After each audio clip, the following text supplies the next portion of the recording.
সারা দেশের মতো মোংলা ও সুন্দরবন উপকূলীয় এলাকায় শৈত্যপ্রবাহ বয়ে যাচ্ছে, তবে বেলা বাড়ার সাথে সাথে রৌদ্র উজ্জ্বল আবহাওয়া বিরাজ করছে। মোংলার থানার সামনে থেকে আরো জানাচ্ছেন প্রতিনিধি নিজামুদ্দিন। সারা দেশের মতো মোংলা এবং সুন্দরবন উপকূলীয় এলাকায় শৈত্যপ্রবাহ বয়ে যাচ্ছে।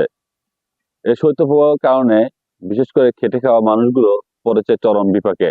এত পরিমাণ যে শীত, তারা ঘর থেকে পর্যন্ত বেরোতে পারছে না, যার কারণে তারা রোজগারও পর্যন্ত তাদের বন্ধ হয়ে গেছে।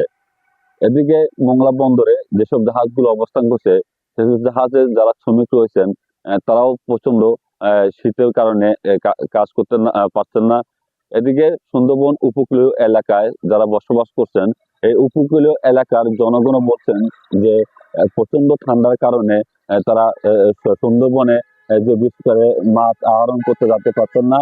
এ কারণে তারা তাদের জীবন জীবিকা নিয়ে চরম কষ্টের মধ্যে দিন যাপন করছে।